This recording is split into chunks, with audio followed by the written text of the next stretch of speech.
This is Brian V at Why We Work, and I have the extreme pleasure of speaking to you today with my aunt, Linda Oh, Sidor. oh my I didn't gosh. know if I was going to say Mrs. Sidor, but I'll throw that out.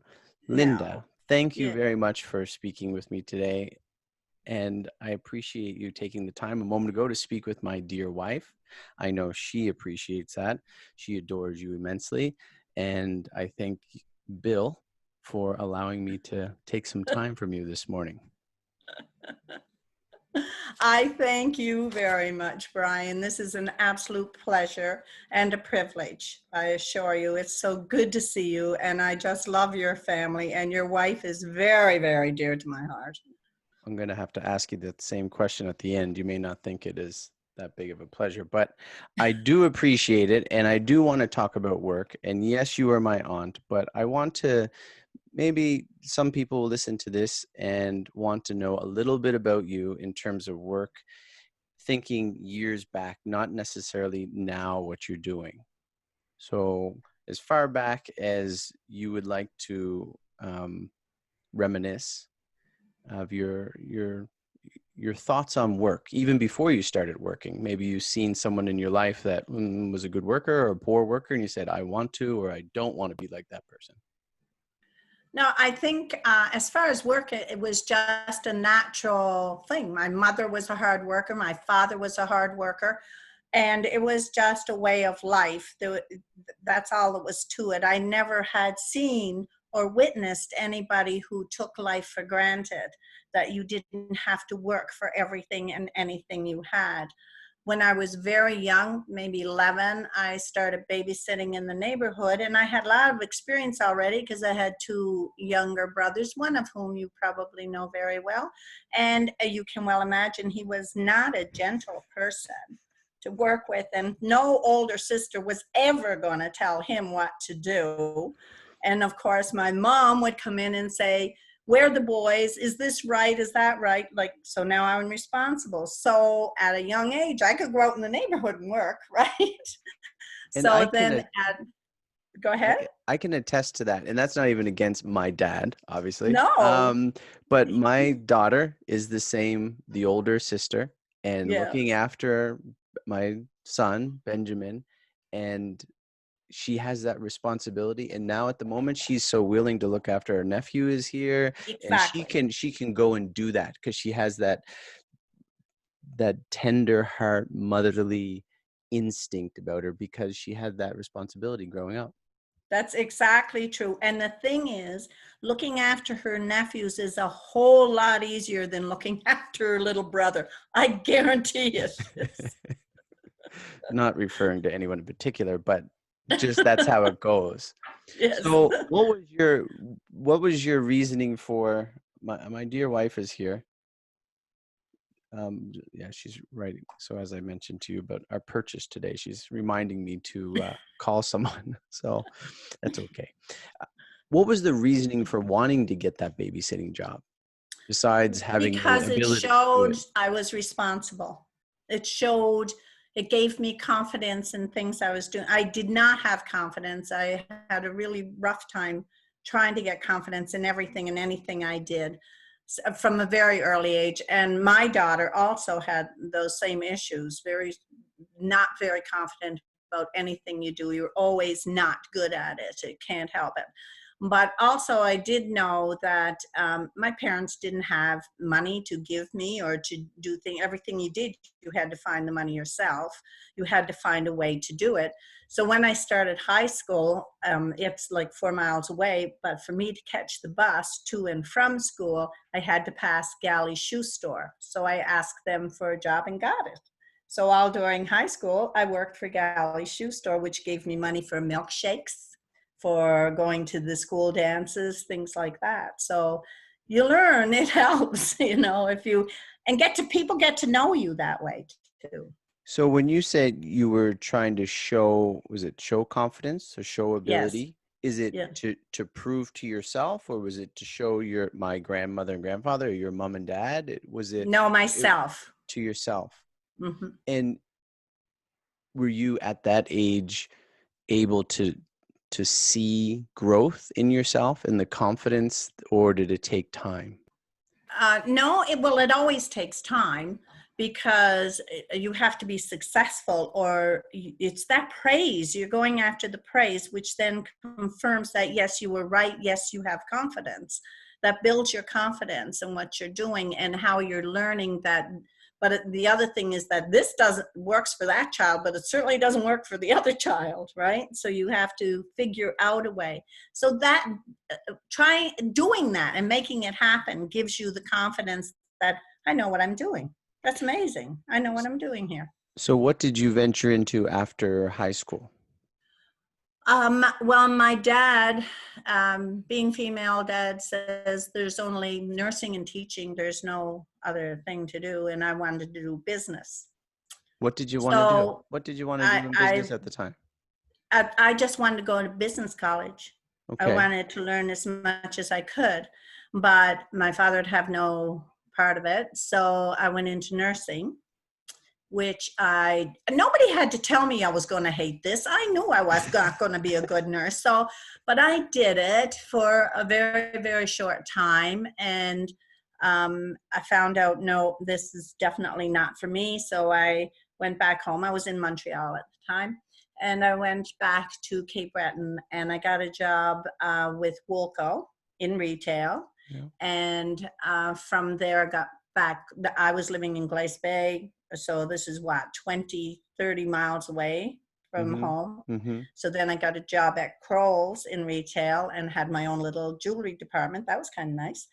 So And sorry to interrupt. Did you go to college to be a nurse, or what they had at the time, or what I was went in, at required? that time, you went into nursing training where Okay. it was part schooling and then practical Okay. in it within hospitals. And there were two nurses training schools within Cape Breton at the time, but I needed as a teenager to get out, and so I went to Montreal. I have a question that I'm not asking just because you're my aunt and that's my grandfather, but you mentioned, oh, it was expected to be this or that, but not something that you actually wanted. When you decided not to be a nurse, because I hear this a lot with some of the, say, podcasts or other people that I listen to, and people are doing things that they don't want to do, especially when they're younger, Mhm. and they want to respect their parents, but they also don't want to do whatever they're being turned towards. So how was that little bit of a transition there from I'm not doing this, and then you jumped into some other things? How strenuous was that on the relationship, or did Well, I don't know if it was I think it was disappointing. I think he was disappointed for sure, because probably like all parents, you become the parent you become has a little bit of your parent, because that's where your parenting came from. yeah, A little bit of that, and it's either good or bad. You either say, I'm not going to do things the way my parent did, I'm absolutely going to do things the way a parent is, or I'm going to pick and choose between them. yeah, So that's when we were raising a child. There was no way that we would even suggest. We talked to Courtney about what she was doing or what she wanted to do, and then we supported whatever that was. And if she changed, she had reasons for that. She knows her better than anybody. So since I wasn't allowed to do that, there was no way I was going close to saying, well, you should do this, and I'd be proud if you did this. That's not my life, it's her life. So so when it happened with me and I came mm, home, the other thing is that they didn't know is somebody tried to kill me in Montreal. And that had me terrified of the city. So it wasn't easy for me to even live there then. so I this couldn't was go to you were the being a store. nurse, you were in Montreal practicing nursing, and then Mhm. this occurred, and then you went. Downtown. It wasn't at the hospital. This was in town. Yes. And but it made me very nervous to go out at Yeah. all. And when the hour changed and daylight saving was gone, and now we're dark at 4 Mm-hmm, o'clock, mm-hmm, that was mm-hmm. it for me. I couldn't go out. I was terrified. And so it just got worse and worse. So by Christmas, I had to come home and stay home because I couldn't go. My parents didn't know about that. But you want I to go home. I mean, that's the yes, good thing. You want to come yes, home, but they didn't yes. know why. So No, it would. no. So now my father's disappointed because I was quitting. You know, How I was could you? just How dare quitting. you? Well, Dad. So then he said, well, you're going to have to pay rent, board, you're going to have to do things, which I did. I got a good job at Wilco, which sounds really crazy to say in that kind of a department store to have a good job, but I did. Yeah. I paid my board, I bought a car, I paid for a lot of my wedding, and I paid for schooling to go back to school, to go to business college. So you did go back to business college. Oh, of course I did. Do you recall like saying, Dad, I did what you asked me to do, and now I'm going to go into business college. Well, I What didn't was his? say it. I didn't say it. I just did it. And then They call it, he Linda, where I are was you? I'm in I school. was like, I was still working. I Yeah. still had to work. Hmm. So I was still working. He knew I was working, and I Doing was business on the busy. side. Yeah. Yeah. And so since I was so busy, and he had a grocery store, right? So he was very busy, and I would help out with some of the things he was doing at the same time. So sorry, So I want to get into this just a little bit. Not specifically to you, but maybe advice for people who would be in a similar situation, because I think it runs through time, right? mhm, Parents have this expectation for their children. yes. Kids don't have the same expectations. They want to do this or versus that. And you seemed not to hide it, but just to continue your own thing and let things play out. Do Yes. you do you think that you were consciously not being rude or disrespectful, but you just said, okay, I'm going to do this and I'm not going to rub it in their face and I'm just going to do this and see how it plays out? Did you consciously do that? Or Well, what was your maybe I thinking during that? consciously did not put myself in a place where there would be confrontation. So if he asked me or said, I was talking to somebody and they were telling me you were doing this. Oh, yes, I was. Well, if it didn't work, I didn't want to tell you because then you'd be disappointed. So yeah, that's what I'm Yeah. doing. Yeah. So it protected all the way around, And I think you'd find kids nowadays that would maybe, and all of us, I guess, do to a degree, is become confrontational. So like, I'm going to do this no matter what. And it hmm seems like what you're saying is maybe that's not the best strategy. Well, and I was frightened of my dad. Yeah. But I really was. I was frightened of them. Like, he was the man. You speak when you're spoken to. You don't say unnecessary things. You shut up.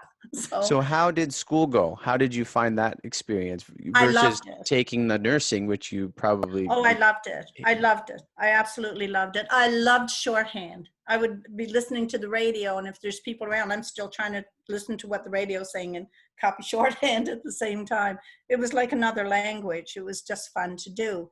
And I could not believe from there, once I graduated, I felt like I finally got an adult job. And Mhm. I was 21, 22, I guess.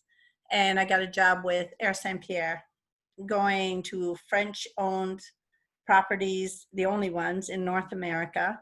I was a flight attendant, ticket agent, secretary, everything to do with it. It was so fantastic.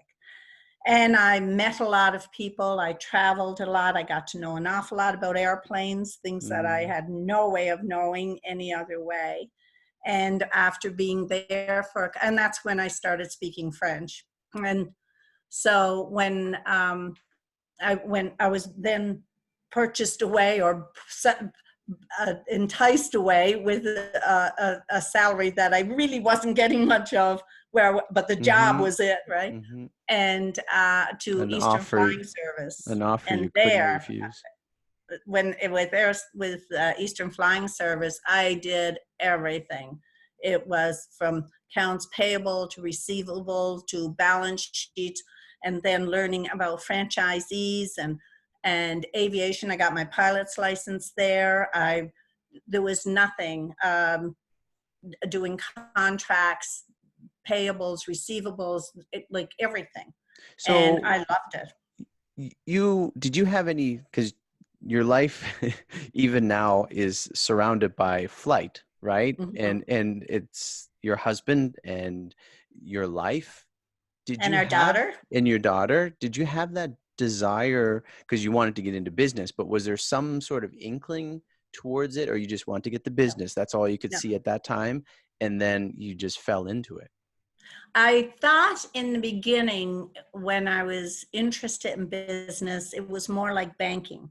I was Okay. more interested in banking and the business behind banking, not so much the exchange of monies, but the paperwork, Yeah. the accounting. I really liked accounting, crazy, I know, but I did.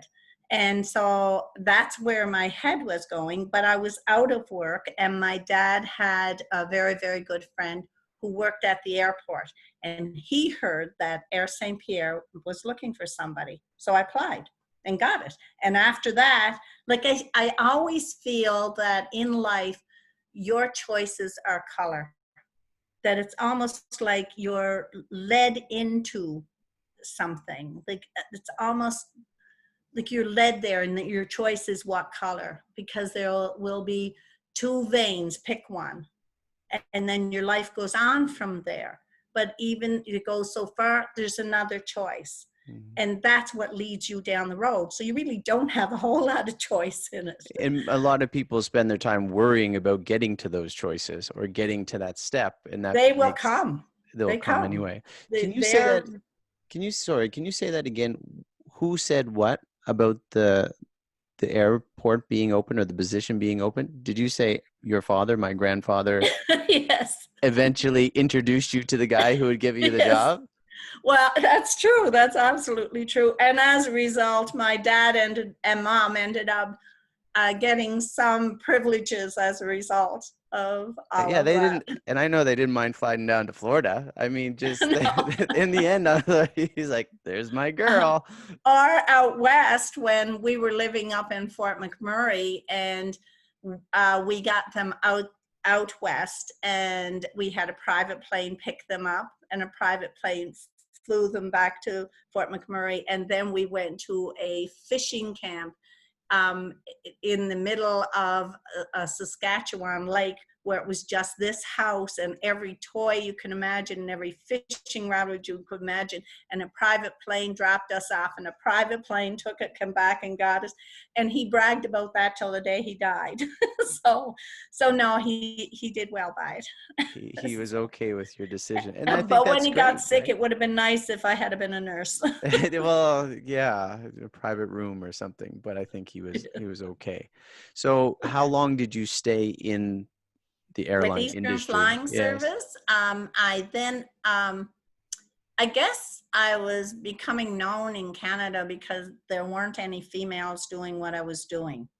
And I was doing everything to do with aviation except for the mechanical work and avionics. Everything else, weight and balances, crewing, everything else I was doing. So I was then offered a job in Halifax for a brand new company starting up, which I took. And I was there for 4 years, but they were so disoriented. And then it was one of the next thing was one of my jobs of my life. It was just brilliant. It was IMP Aviation, which is 3-country company. Hmm. And the president of that company, he had such faith in me, and he gave me more confidence than anybody ever, because he trusted that I knew what I was talking about. I stood my ground. I was responsible. I took responsibility when I made mistakes. Some of them were kind of expensive, but he was a support like you couldn't imagine.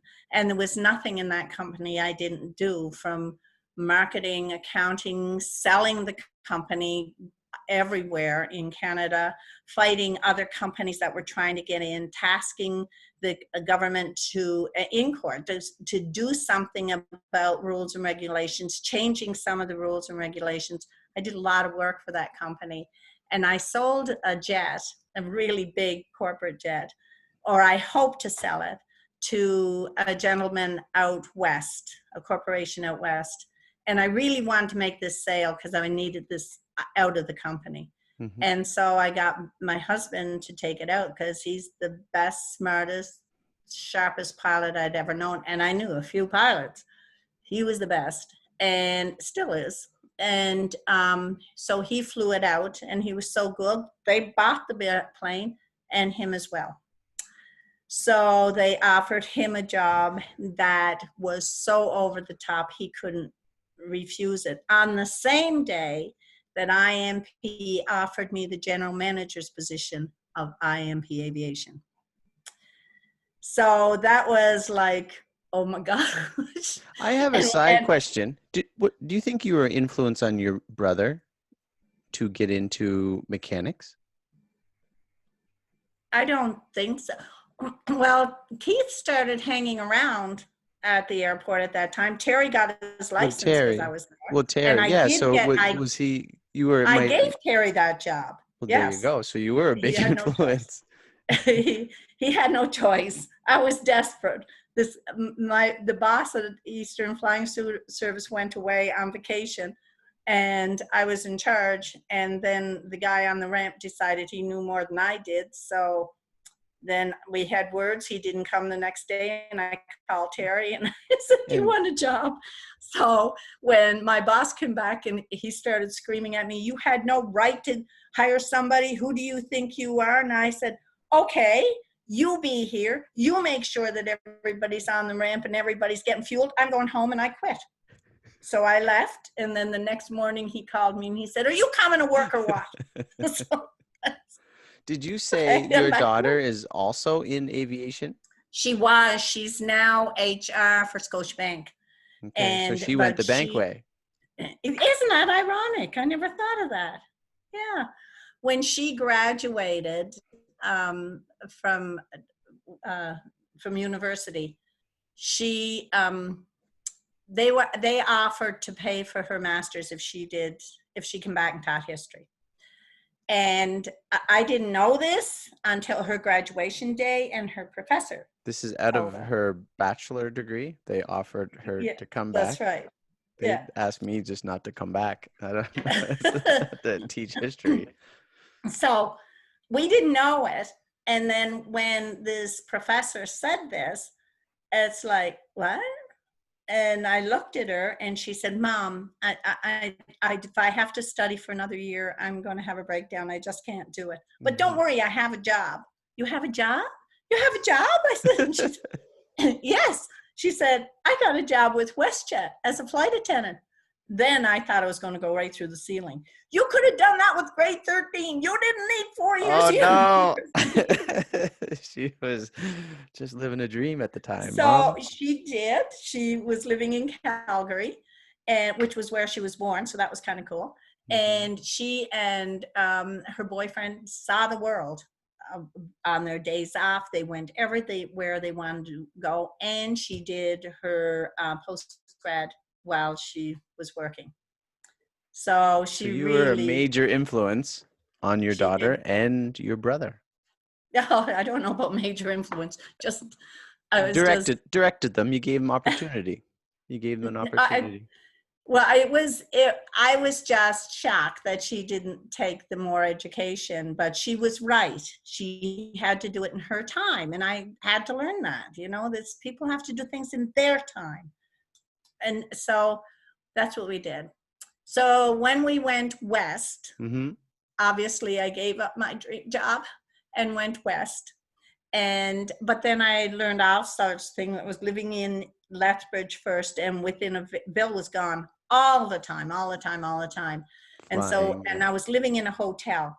Sounds good. This was a glamour hotel, everything. Beds are made, places cleaned every day, and everything you ate has some kind of a wine sauce on it. It was horrible. And so we finally got a place to live, beautiful condo, gorgeous, cars. I didn't know a soul. 4,000 miles before there's not one soul, anybody that I knew. So I decorated the condo, and the last thing was putting up these pictures. I made a gallery wall, putting up the last picture. Bill comes in and I said, "Do you like this picture here?" And he said, "I need to talk to you." "No, I've been doing this all day. I like this picture here."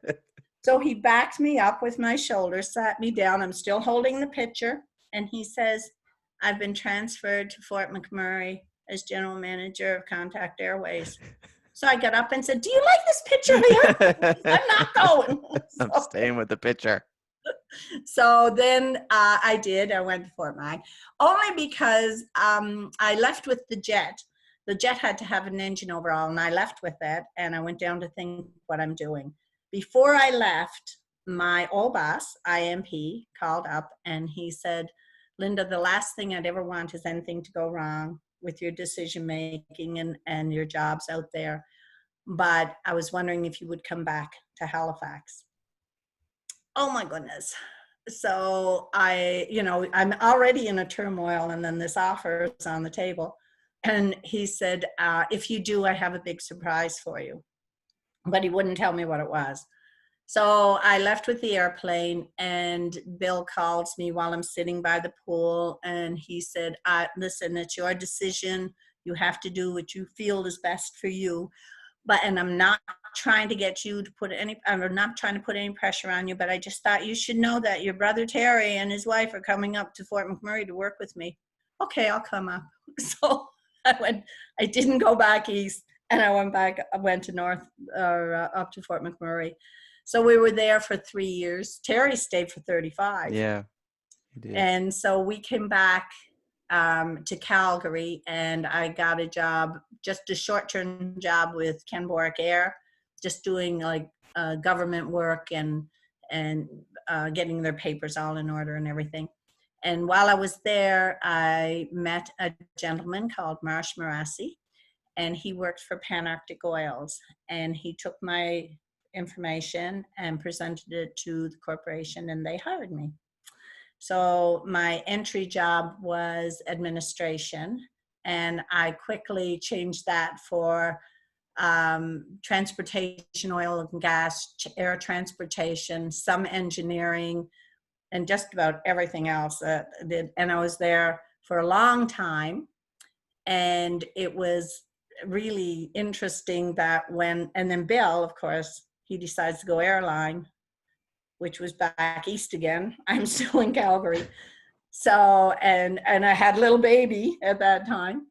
So, but I handed in my resignation, and my boss tore it up and threw it in the garbage and said, "You're not going anywhere. You're not leaving." I've got his child. I really have to go." So a few months later, we went back. Then I'm out of work. Bill is working, and then there was a big strike action and everything with IMP, and he was laid off, and we're out of work. So we opened a grocery business called Grocery Connection. Where was this? It was brand new. Where was this? Where did you Halifax. open? Oh, you opened a grocery store in Halifax. Well, it was more like Dartmouth, Bill. Yeah. So it was on, what's the name of the road in there? Pardon? Burnside. We were in Burnside. Okay. You've been going through this, and it seems like I'm thinking, what have I been doing with my life? But you go from what seemingly is a wonderful life to both not having a job. Yeah. How many times. how difficult was that, and how did you get through it? Well, okay, I'll explain. I said to my daughter one time, "Why don't you try this?" And she said, "Mom, children of risk takers are not risk takers." So I think that's what it is. It's a risk taker. You take it. It doesn't work. You keep going. I think for my personality is that if there's something I'd like to try, I can't shy away from it Mm-hmm. because I don't want to spend 1 second of my life regretting what I didn't do. Maybe it would have been the worst thing in the world, but I don't know because I didn't try. So That's if I great. It's great try and advice. fail, I can go on from there. I don't have any regrets because Yeah. no, it wasn't for me. That's all. Like nursing, it wasn't for me. Yeah. That's So great advice.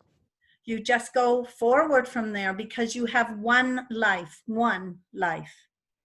So one life on earth. the two I of don't know. you, the two of you were working side by side in the grocery store in Burnside, Nova Scotia, Canada. Yes. How did that Well, go? not only that, then it was relatively a new concept because we bought a little Apple computer that was well over $10,000, tiny little bad, not nice computer, two of them, Macintosh. $10,000 a That would piece. have been. There goes my pension from Panarctic gone. And so we're down to nothing. So we had inventory, just rows and rows of Yeah. food inventory. And this business, nobody came in. You had to call in. What made you think, okay, grocery store?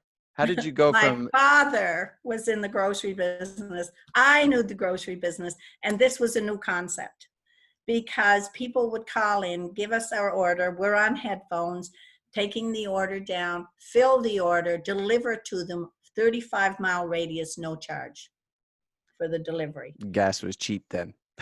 Seniors nearly went crazy because they couldn't get groceries. Yeah. There were people in the winter who couldn't get out to get Yeah. groceries. Cabs would not take food up Yeah. to their Yeah. apartments or anything. They Mhm. would not. They'd leave them on the sidewalk Mhm. or stop, let you get out. Mhm. We had so many ladies, widowers, who couldn't get groceries, seriously couldn't get Yeah. groceries. So, and in fact, what happened, we became so successful. We then had a gentleman who was cutting meat, had his own meat market, and he contacted us, and we were selling fresh meat. We just needed a day's notice. Still had 35-kilometer or miles in those Mile days, radius. Yeah. mile range. And so word got out. And so CTV wanted to do an expose on it, which they did. And also the big thing too that got everybody's attention, we had commercials that were like a soap opera. So the characters stayed the same in every commercial. And they could be a husband and wife in an argument about something, or like, for example, the husband was out playing softball with his kids when he was, or with his friends when he was supposed to be home to get dinner ready because the wife had to stay late at work, and he didn't, and you didn't get groceries. Yes, I did. I called Grocery Connection. They brought the food. It's there. It's all there. So, or coming home on a flight, we had the sound of airplanes, and the airplane, and, oh my gosh, there's nothing in the house to eat. Yes, there is. Grocery Connection is going to meet us there when we get there. Things like this. And people knew there were 2 kids in this family, and a husband and wife, and they met their neighbors and things like that. So people were always waiting for the next episode. Yeah, it was really funny. So CTV did a That would whole work. expose. That would work in 2020. Well, of course it would, definitely. Actually, it did, right? That's exactly what they've been doing here. So we needed, when they were coming out, we needed to show we were bigger than we were. So we flew mom and dad up to work in the store. Look at all the employees we have here. And of course, they were coming and interviewing my mother. Well, she knew the grocery business, right? Yeah. So she answered honestly. If you remember, Mom, she did not tell a lie, nor would she ever say a word that was a swear word, ever, ever, ever. She'd choke herself before she could get it out of her mouth, right? So she wouldn't lie, and she said, oh yes, I know groceries, yes, and it's really nice talking to people. This is all true. Yeah. I love the customers, all true. So they were fantastic. They did such a great job that day. Now what happened is a grocery business that shall not be named, but which is very famous here, got wind of it and they had to put a stop to us. So they contacted all our suppliers and told them if they sold to us, they would not sell to them. And they had in excess of 400 stores, and we had one. Sounds like what mobsters would do or something. And they put us right out of business. We could buy nothing, absolutely Put a nothing. stop to it. Yeah. And one of the ladies that we were delivering to, they knew the people that, like, everybody was involved, everybody who invested in it. There were 4 people invested in it. And in the 4 people, they all delivered. They all knew each customer. It was fantastic. And there was one older lady called me, and she got me on the phone when she heard about it. And she said, "Tell me this isn't true." And she was crying. And she said, "I have spent days, not a day, days with no food in the house and no means to get it because of storms and winter." And she said, "And Mr. Al that's one of our guys who's also a pilot out of work. He's so nice, and he's nice to talk to, and he tells me about things that are going on." She said, "I am not a poor lady. I've got money. If it's a money thing, I will give it to you to stay in business."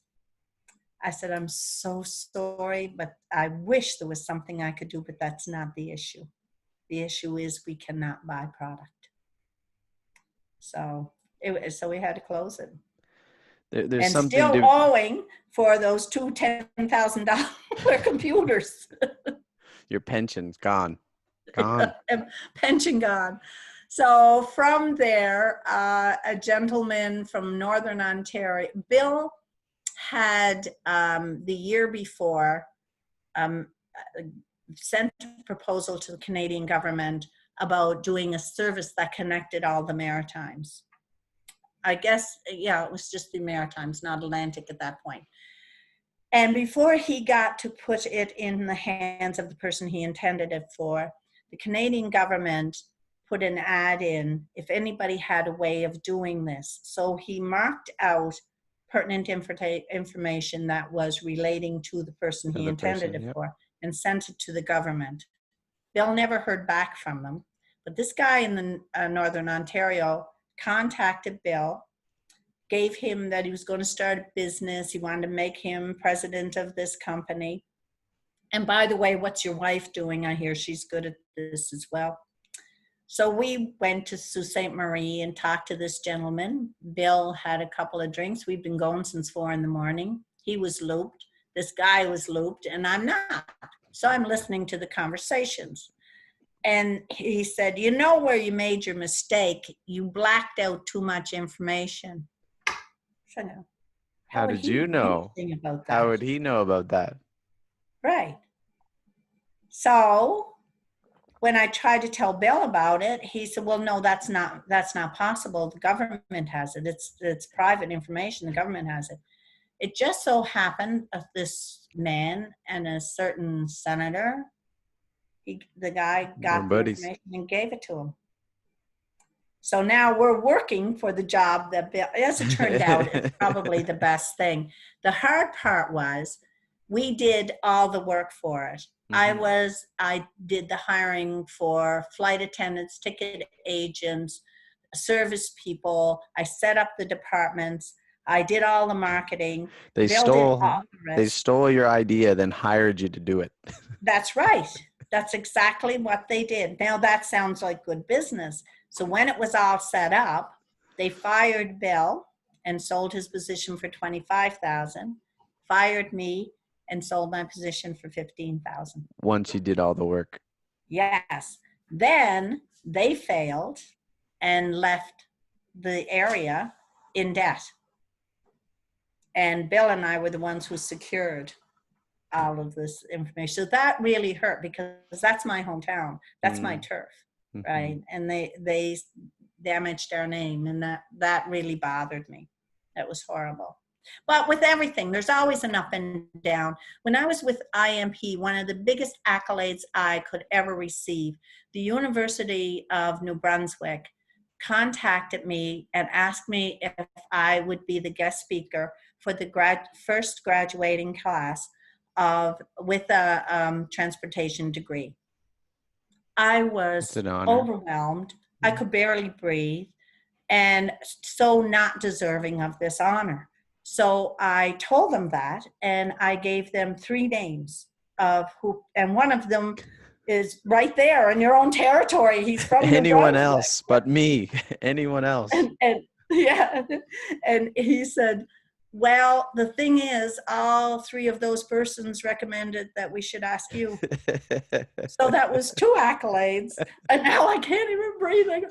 Because I am just, well, like I said in my response, but the good thing was I had a big battle going on in a boardroom with 8 people for millions of dollars of a contract on that time, that date of the convocation. So I got out of it. You got a way But out. also I just I could handle the boardroom.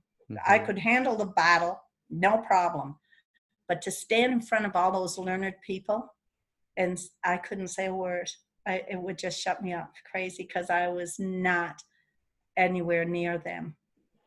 So Well, I was listening to glad you that and knowing you, I think you would have handled yourself just well. in here I know that's not true, but thank you very much.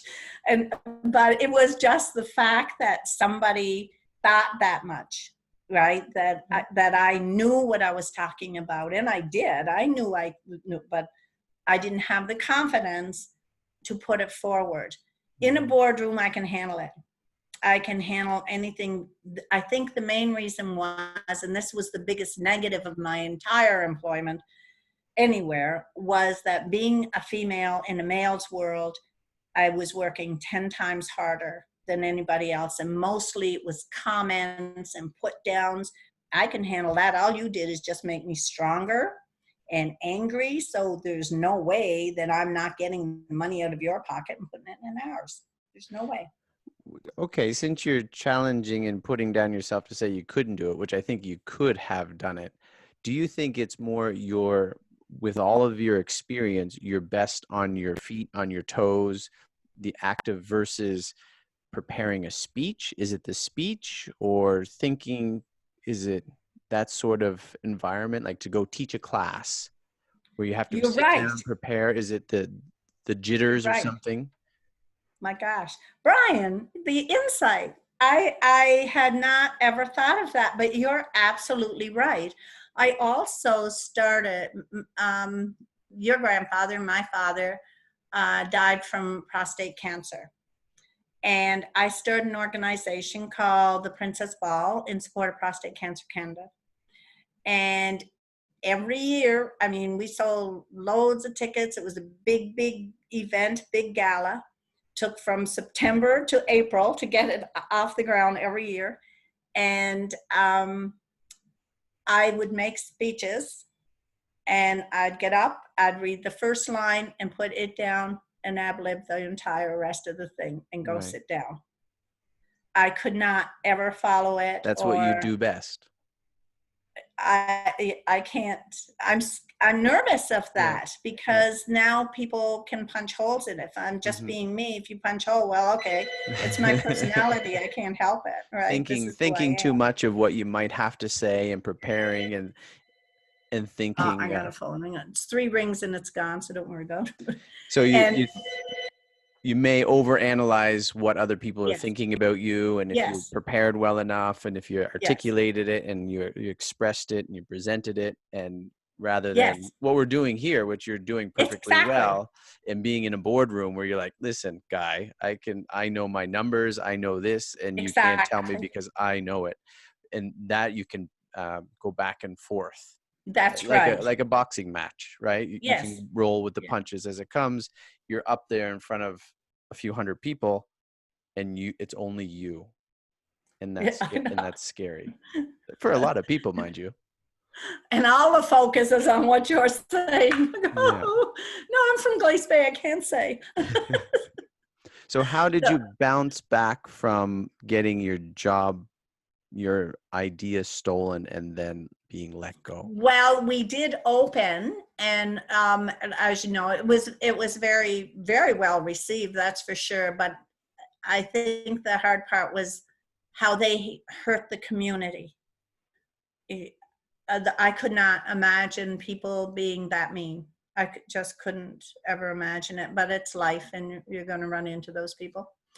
And there's one south of us. So, and, but from there, Bill got called back to Air Canada and his base was Sorry, I'm in, gonna just it. What do you think, in your experience, of the importance of these businesses, whatever business they are, in a community, in the importance of them taking it upon themselves to foster the community, even not on a higher level, but with their money and their advertising, to make a community? Because it's always something that's, we're always pulling at one another. We kind of pull away from being community, but we need people to pull us in. So what do you think is the role of businesses rather than just making a profit?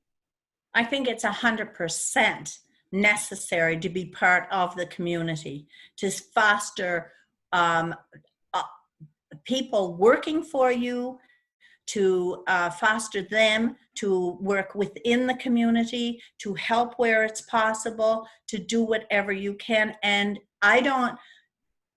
no one's sitting at the top in all of these beautiful positions where they get everything is got there by themselves.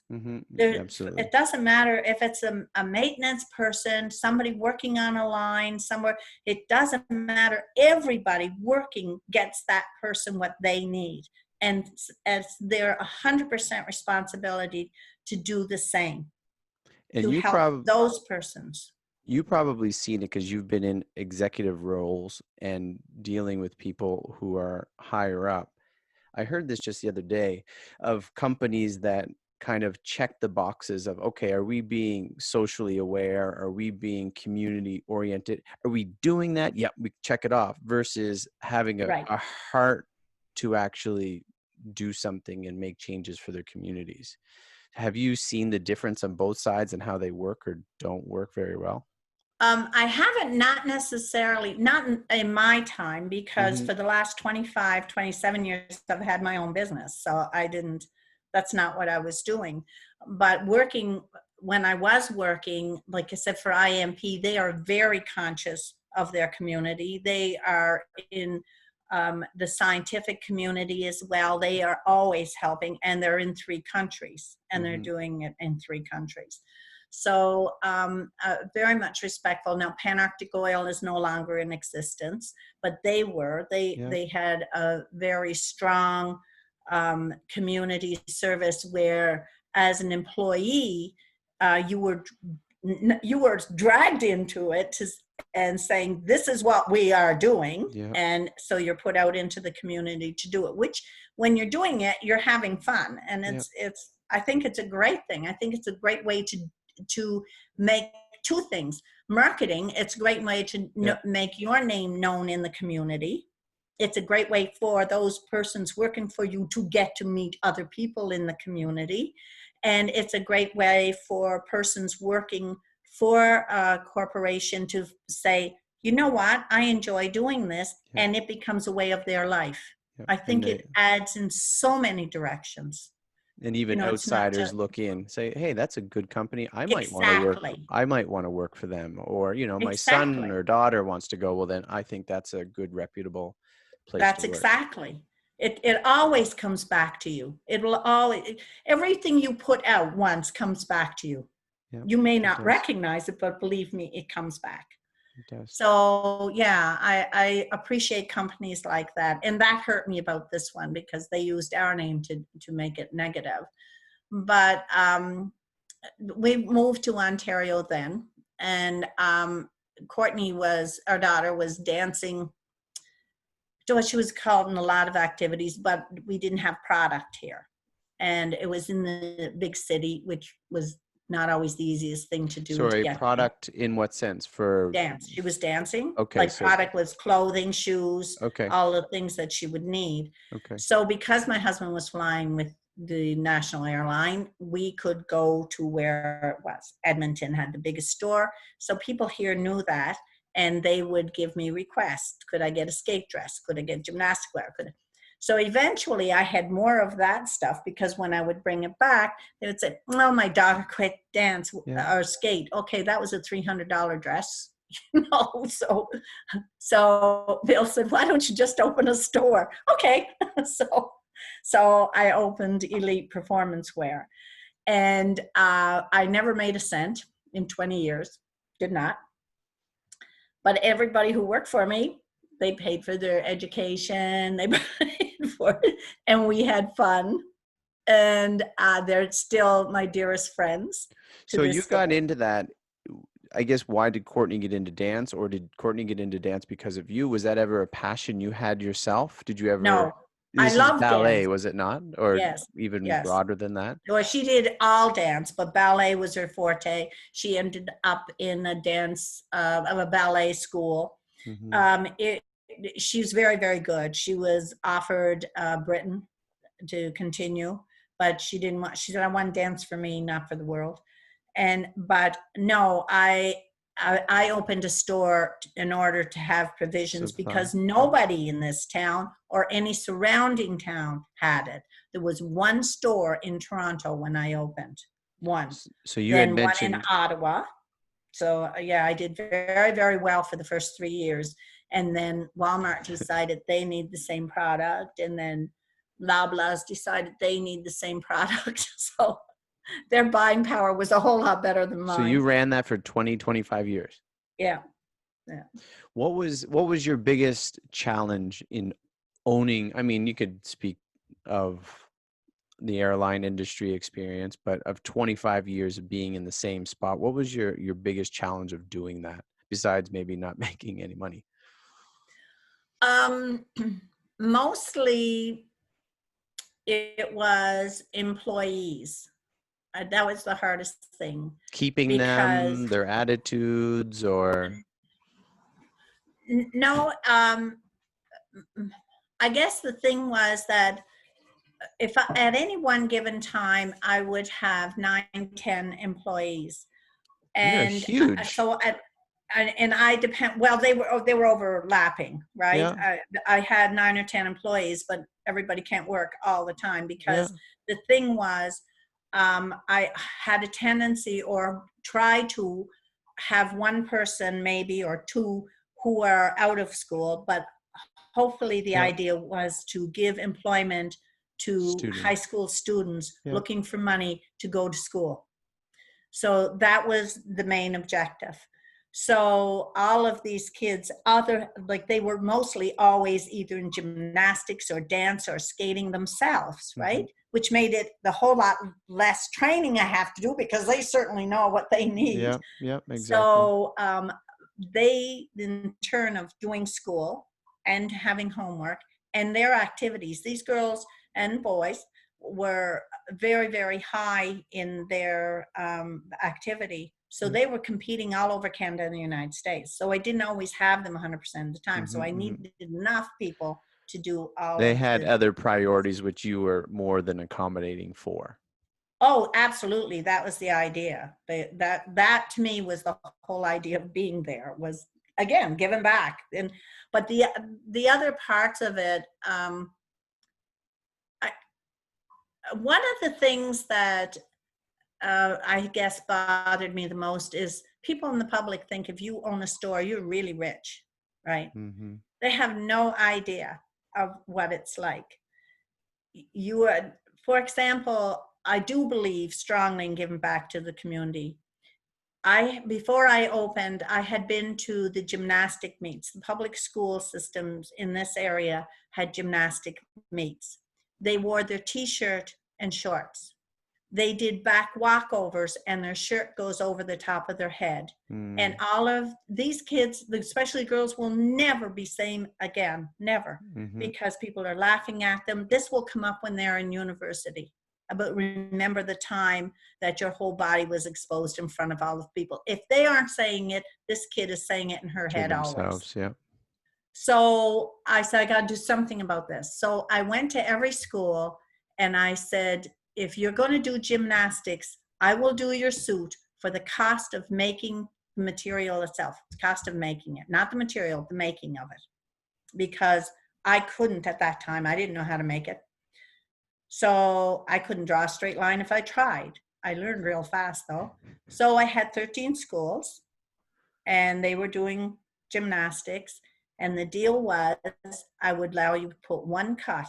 So if your school color is burgundy, so if the main suit is black, put a burgundy cut in it of material. Or if put the rest burgundy and put a black cut in it. Where you want it, wherever you want Nothing it. too sophisticated, but just enough to differentiate you. Yes. Exactly. And so if I had 2 or 3 schools saying, oh, I'd like this, I said, well, this school started first and they have it. So try something else. Let's try this. Let's try that. So we did that. And then they became, the more they competed, the more suits they saw. And there was no charge to them. So their suit was like $13, $14. It was just whoever made it, their cost to me. And that's all they had to pay for. So some of these schools would have 27 kids in them. So the cost was getting more and more because I still had to buy material. I still had to put the time in a lot too. of running around. I had to go to every school, measure every person, you know, deliver them, make the changes when they grew, when they shouldn't have. And so it was interesting and lovable. And I went to every competition. I thought they were just amazing. And I thought, you know, a lot of these kids are coming from homes that they don't have activities or money to go to private gymnastic clubs or anything. And they were so excited about it. So I just loved it. But then some of the teachers were also level 3 judges and coaches. So their suits were becoming really more and more elaborate. So then I had to start learning how to draw suits, how to make designs. And I said, I can't do this for this cost. I'm going broke, keeping the public school going in gymnastics. That sounds like a common theme with people in public school. I'm going broke, dealing with, yes. It's absolutely, because if you're going to pay it, then the school's not, right? So you can't force them to cough it up. So I also had 2 competitive schools in gymnastics, actual schools of gymnastics, and the national swim team and the national diving team, and who else? Oh yeah, and international wrestlers, that I was doing all the costuming for them as well, which was really taxing and would have me up all night long drawing and changing designs and working at things. And and of course some of those were really rewarding when the swim team won in Vancouver and they're standing there getting their pictures. Your work. So yeah, whoa. So things like that. Or then a tag team wrestling match team were then hired by, I don't know wrestling at all. These guys were a bunch of actors. They drove me crazy. Are you talking about the WWF or something? That's it. You made costumes for the WWF? No, for two tag teams. 2 teams. I need to get those names. I need to get, there's lots of those, but this is 10, 20 years ago or not? Yeah, 20 years anyway. You don't. Yeah. I need to get that name from you. If you can get that from your daughter or someone, that would be interesting. Oh, they would never remember it. I can tell you a couple of their names. One is still out there. I think he's Venus. I think he's still out there playing.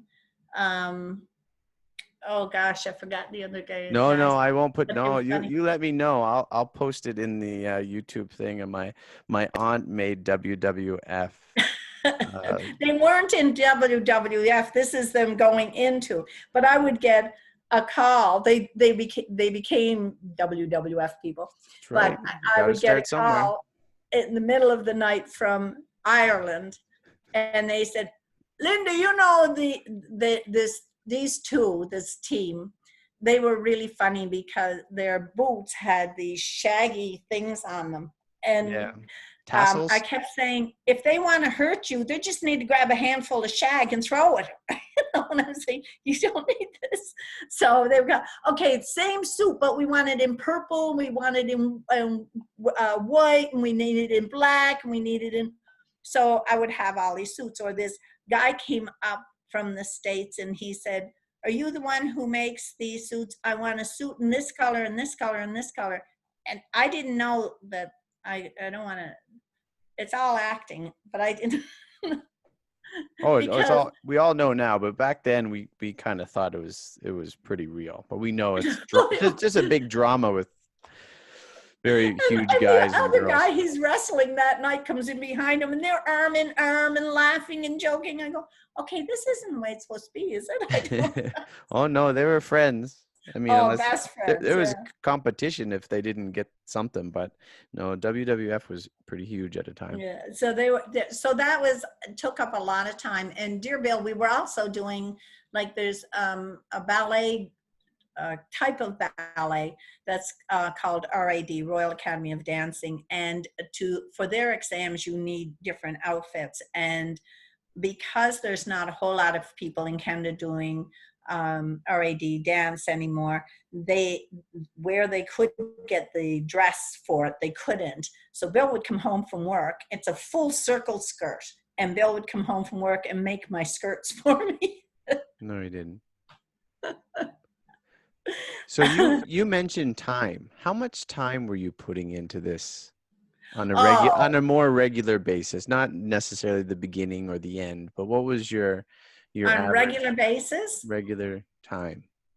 Okay, this was never my intent, I promise you, but I would go to work at 7, 8 in the morning. I'd get home 9, 10 at night. And I was always on call regardless, and I never left. But then I opened 4 stores. I had them within the province of Ontario in 4 different cities. So my car I bought brand new. Within 6 months, I had 130,000 kilometers on it. So yeah, I didn't know how to stop. I do now. I Did retired. did you did you at that time think I'm doing it too much, or even in Yes. hindsight now, did you think, no, I had time? So do you regret No. working that much, or Yes. are you do? Yeah. Well, this is what I've learned, Brian, through all of this. In my mid 70s now, this is what I've learned, is that You it is, look very good for your mid 70s. I would have said thank you. 60s or 59. Oh, you're my nephew. You're supposed to say that. Thank But you. it's true.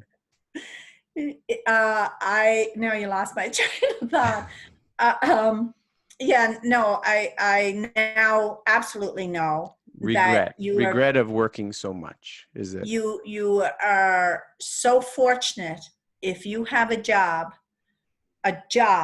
that you love so much. It's like never working a day in your life. You are so fortunate.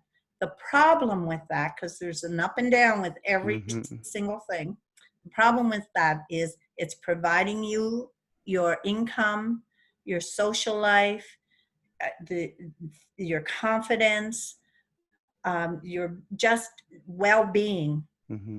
and it's also taking from your family. Yeah. That job should be a job providing you with everything you need to be the best person with your family. Hmm. And that gets lost. Having the ability to separate oneself from it Yeah.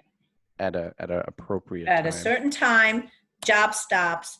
It's only there to provide you what you need to be the best family member that you can be. It's hard though, isn't it? Yes. It's so Yes. hard. Like you think you have a job, and we've had jobs that we hate it. It's easy to cut that one off, except That's right. we're grumbling like, oh, I had to work today. But then you find one you love, and then you're bringing it home with you like it's your partner.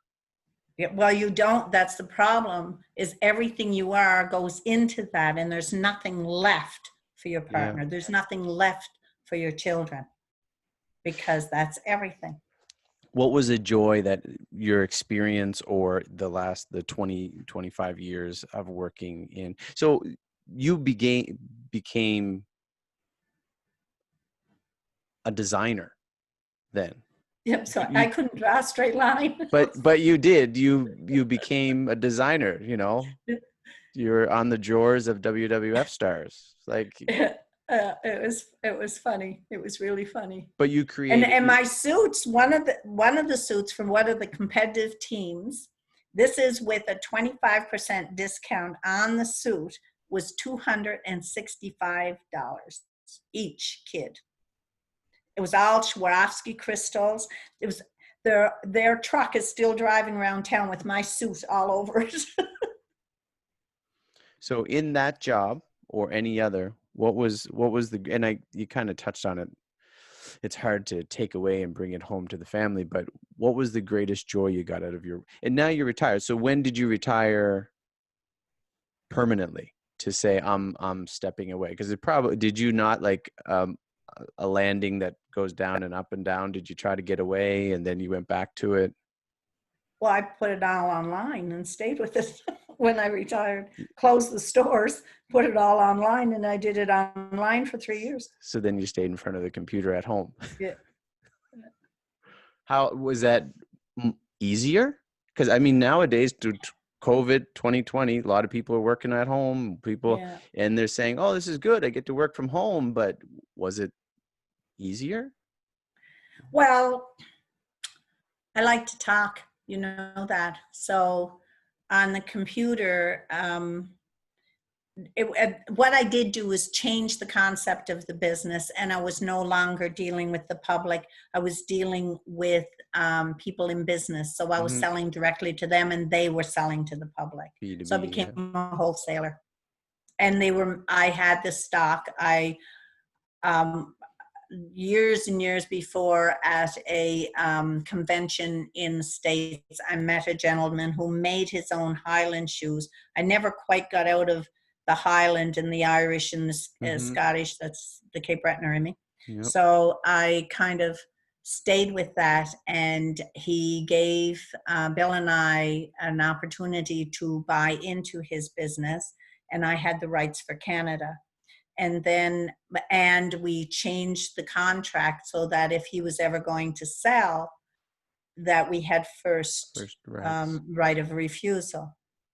And so at that time, there were other aspects that we were engaging in when he decided to go out of business. So we weren't prepared to come up with the hundreds of thousands of dollars he wanted for all the stocks and the right to United States. And I let it go, and he came after my customers here in Canada. So that kind of hurt me. I said, okay, I'm done. I'm not fighting this anymore. I'm tired of the fighting. So that's when I took all the stock I did have, which was way up there anyway, and Mm-hmm. put it online and talked to those persons that I would be normally selling against, saying, Mm-hmm. I'm not going to sell to the public anymore, and I will sell directly to you. And so I did that until I had more surgeries. Apparently I had a stroke sometime. I don't know. And so I said, I can't do this anymore.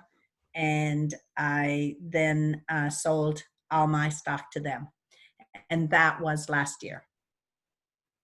So would you So say last year was your end of working, or that was just yes. end of that?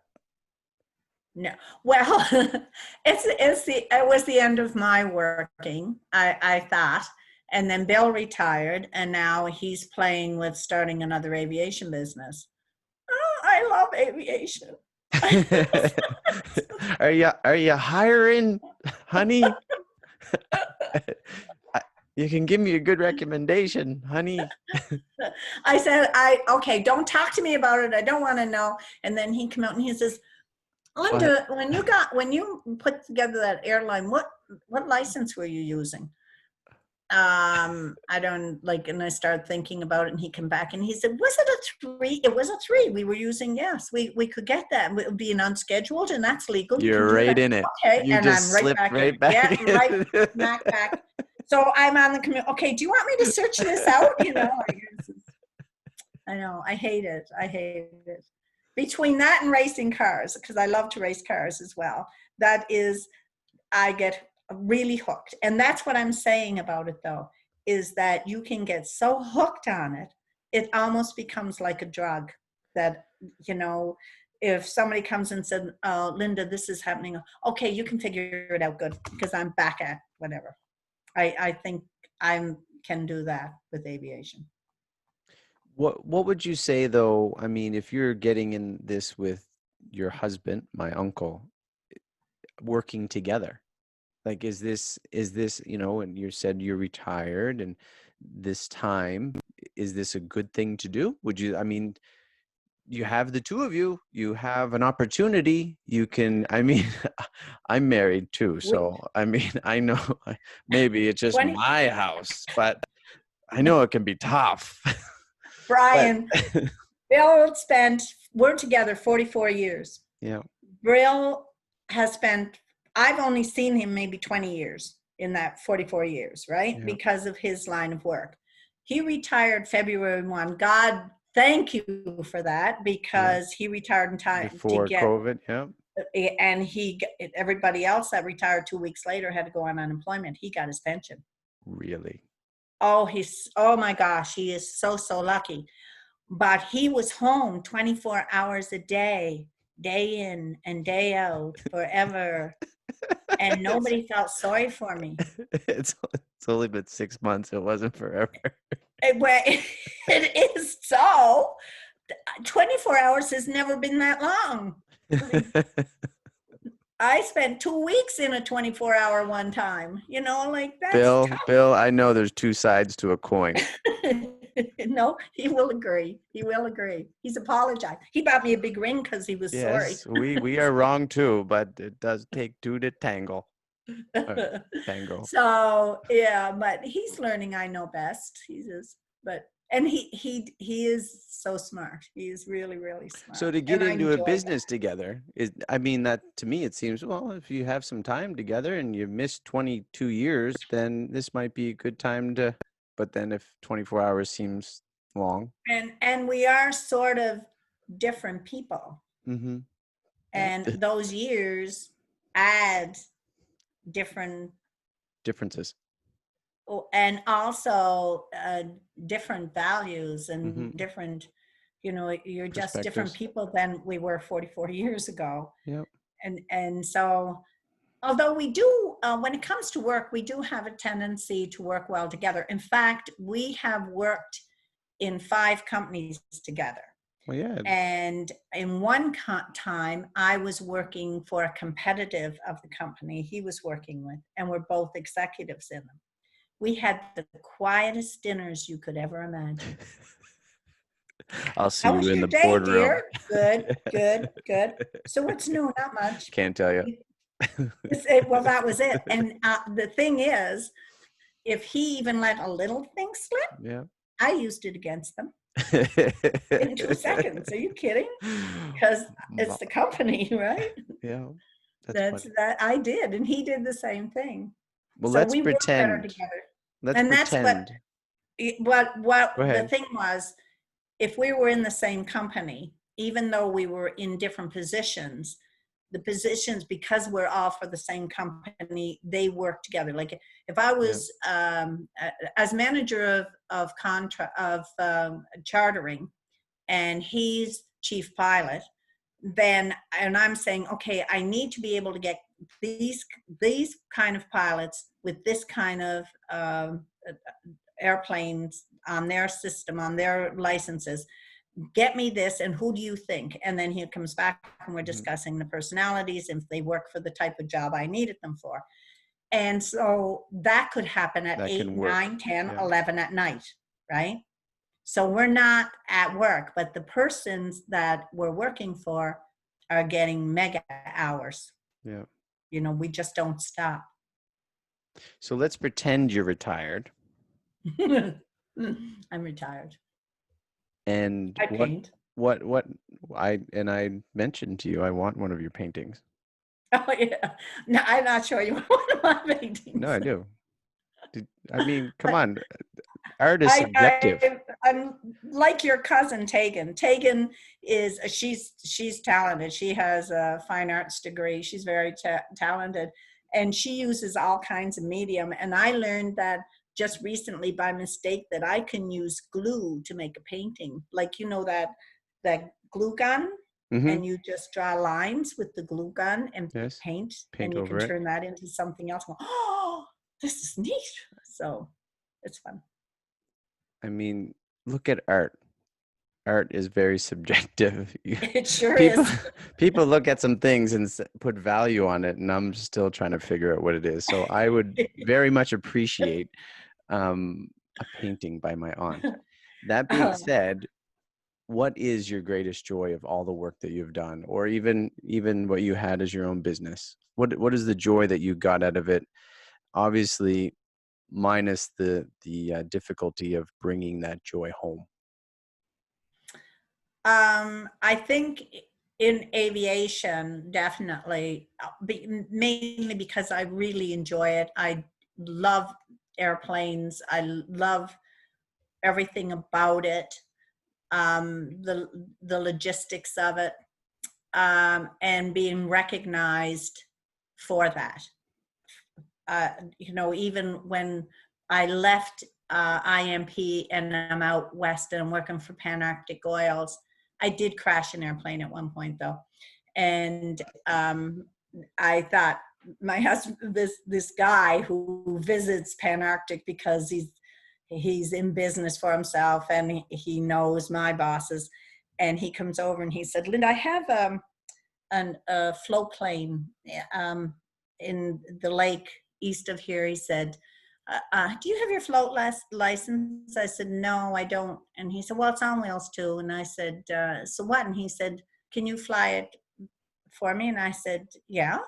And he said, you've got your license? I said, yes, but I just have to get my medical back. That's not, my medical's fine. I just haven't had a medical. So I just go get tested and I'm fine. So he said, okay. So I asked him what type it was. And I said, so when did you want it back at Calgary Airport? I didn't want it at the airport. Where did you want it? Oh, you misunderstood. I don't want it to make anywhere. I said, okay, who you been talking to? And he said, I just came back from the Arctic. Do you know a guy who used to be with the ministry called Levesque? Yeah, George Levesque, yeah. And he said, oh, he told me the worst thing ever happened to the Atlantic province in aviation was you moving out west. And he said, and I was so glad you didn't get hurt in that accident. I said, he told you about that? He said, yeah. So The cat I was said, out of the that bag. is nothing sacred anymore. Nothing. Not at all. So, and just imagine that was like 10 years later or 11 years later in other end of the country and the very high far Arctic. And he goes, He heard about it. oh my God. So it's moments like that when you realize like I'm an insignificant individual. Truly, I'm no different than every other person I know. I admire, for the most part, 99.9% of everybody I've ever met. Hmm. I just admire all the skills they have and everything. And when somebody says that right out of the blue from way on the other side of the country, go, oh gosh, that's not good. I You said, my mentioned whole life is going to come back to haunt me sometime. no. You mentioned respecting people.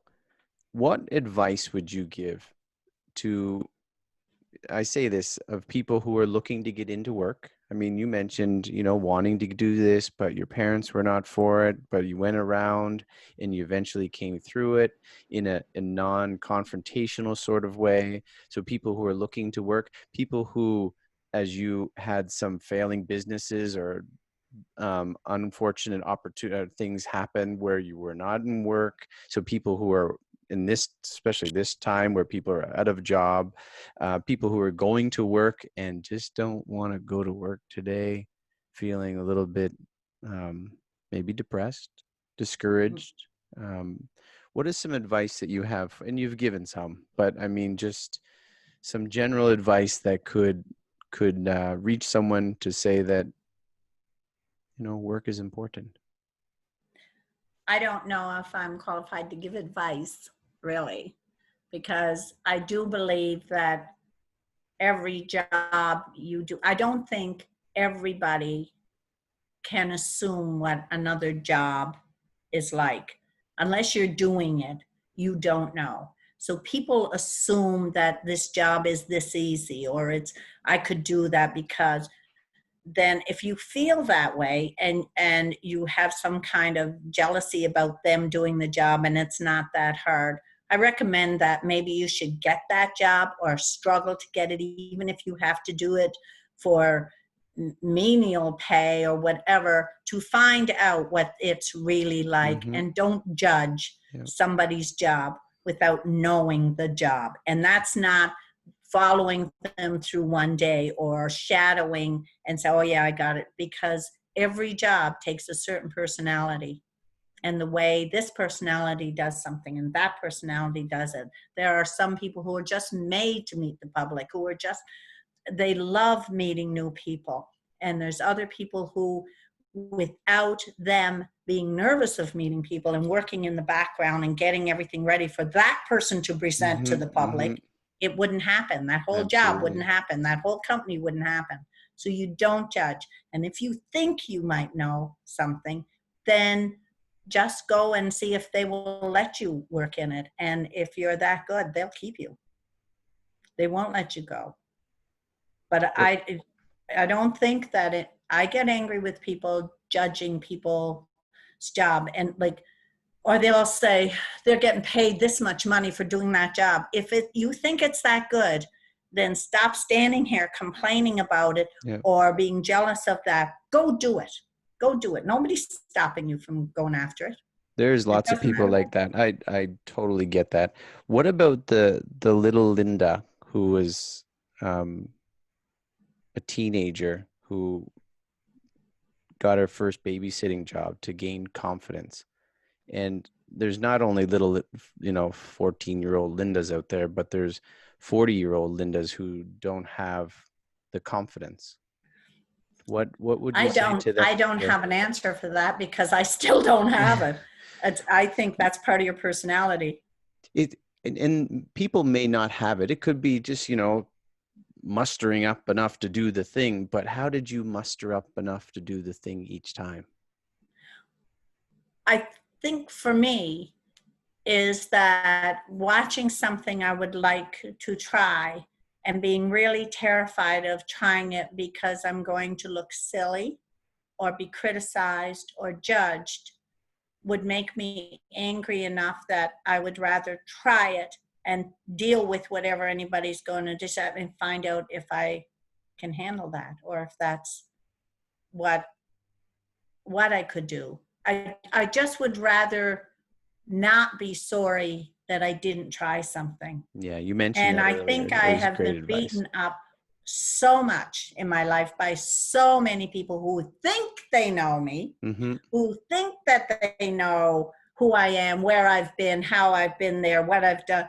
They have no knowledge whatsoever. But I can tell you that apparently, from what I've heard, I had one hell of a good time. It was too bad that I wasn't there, but Well, apparently some people thought I it would was. like to have asked this when you were talking about jobs, but what do people not, what would you tell people as you're referring to now, is what do people not understand about the work you have done, which extrapolates over many other people doing different types of job, but what is it that a lot of people don't understand about the work you have done that you would like them to understand, not specifically about the work you have done, but whether in the airline industry or merchandising, the work that you do, and how maybe, a mother who's buying clothes for a kid just doesn't understand and never will, or the person who's going on vacation will never understand this unless they're on this side of the coin. What is something that you would like people to understand about some of the jobs that you have done, and just to give them, because you were mentioning this a moment ago, of not judging, like what would you like people to, one of those things, those little nitpicky things, like, oh, I wish they would Honestly, understand. I think most of that is parts of personalities, where some people just like to be miserable and some people just like to find negatives about everybody. So I don't know if you can change that. I don't know if that just, please, I don't have, I really don't. I just suggest that if you really wanted to know something and have a desire for it, then it's up to you to try to get that job, even as a part-time job. One of the jobs I forgot to mention was when we first moved to Ontario, because Bill was based here. I was out of work again, and I got a job with the government doing interviews with people. I'd get a list of names and I would have to go and interview them. It was very difficult for me because the questions I was asking was about the way they were living, and it was none of my business. And they're right. It was none of my business, but I had to do this for the government. If they refused to answer, I was to call in the RCMP. It was that serious. But I was put in such uncomfortable situations and where I couldn't relate things that were going against the law, things that were bad, and I couldn't relate them, that I couldn't do the job. Yeah. I absolutely had to get it out. Yet people criticized me for leaving a job. Yeah, and there's lots of people in positions like that where they're doing something they just, whether it's morally or it's just so taxing on them, they shouldn't be in the job. That's And a right. lot of people are scared to get out because of the consequences. There's your income, right? That's your income going. Now, the thing is, I wouldn't go and do this job unless Bill was home so he could be home with the kids so I could go, right? And so that meant that a lot of these times I'm going out at night to interview these people up till 7:30. I would never be out in these circumstances after 7:30. But in the winter, it's dark at 4:30. So I just, people have a right, if they can't do something. I don't know what the answer is, Brian.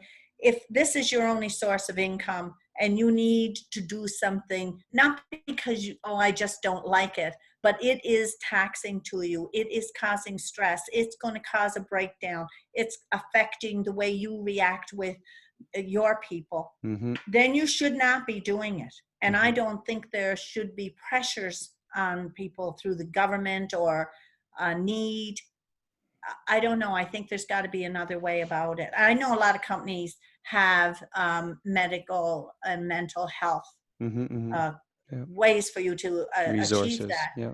But I'm also aware that a lot of people figure that's going to be a stigma on them afterwards. Yeah. And So walking away, even if it means less money, is not a bad That's thing. right. That's right. Because you're only this way. I don't know what's on the other side. I'm sure I'm going to find out soon enough, but I don't know. I suspect I'm still going to be haunting people.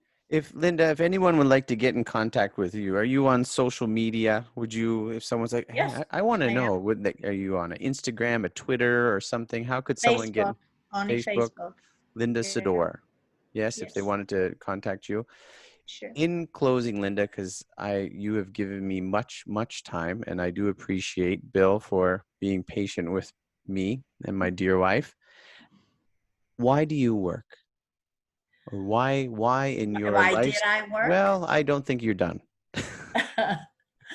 I enjoy people, first and foremost. It's hard. It was very hard to retire. I've never been a depressed person in my life. I've been an angry person, but not a depressed person. And I found it very hard at first to be home and not productive.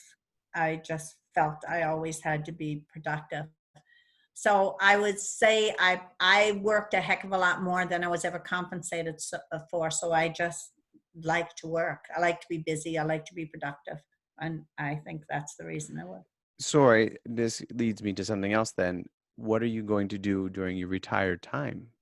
Because you're not going to just sit there watching paint dry or look out the window. I don't believe No, that. I do have a very large bottle of vodka. That helps. That helps. No, if I could, I probably would, but I can't. I keep swearing. My friends say I want to see you drunk. No, you don't. No, you don't. I love that one glass of wine, or I do Mm-hmm. like a cold beer when it's very hot. But Mm-hmm. after that, I just can't. I just don't have a taste for. So I try, but it doesn't work Is for there me. some things that you would like to do or in I your would retired like time to travel, but I don't know how realistic that is. nowadays? Yeah. No. And and I would like to really be good at painting. So I think I would like to do more classes. You know, I have tried, but I get angry and then I destroy the painting. As a side note, I think you would make a good mentor. Oh dear, no. I don't. Thank you. I appreciate that kind of faith, but I I mean, can't you think see. of a 14, 24, 38, 54-year-old lady, a man as well, and just sitting down beside you, maybe with a glass of vodka or a cold beer, and getting some pointers on how to make it through this world. I would hate to think that I would give what I think is advice, because I'm not anybody to give advice to anyone, that they made a decision that would hurt them, or I don't know if I could live with that. Well, like even now, like the 2 hours that we've been speaking, you're not, and you've directly said, I'm not giving advice, but your attitude to say that life will be okay because there's going to be a choice when the time comes is something that people need to hear. There's always a tomorrow. If you let it, there's always a tomorrow. It's Right? not So going don't sell to be yourself short. yesterday. No, I well, think it's you have work to do. You're not done work. It may so not. you find me a job. Well, someone may find you on Dear Facebook, Linda nephew, you Sidor. find me a job. Well, Linda, I appreciate this very much. So I just love talking to you I because thank you. I get to know you at the same time, right? The time we haven't spent together. We were together. What was it last summer? 2 summers ago now, when I went Summer, to go two visit. summers, yeah. Or then I get a picture that you're on our deck and I'm not there. That was like, I came for a visit. What? Wait, I was here. Where were you? That's right. Out on the Myra. So yes, I appreciate this, and I do hope that we talk again soon. And I my hope my dear wife soon. adores you, and stay Well, safe, back and at her. Your whole family stay safe. tell your husband, who's an earshot away, that I am coming. He's right. Where are you? I am Oh, coming, can you see him? I don't know if you can and get him. Can you Thunder's see? coming with me. Wave, Bill. I Did will you be wave? speaking with you soon, young man. I hope so. Thank you, Thank you Brian. kindly. It's been The great. best of luck and love to you. I very much enjoyed this. Thank you, Aunt Thank Linda. you, sweetheart. Thank you. Talk Talk to you later. soon. Bye-bye. Bye-bye.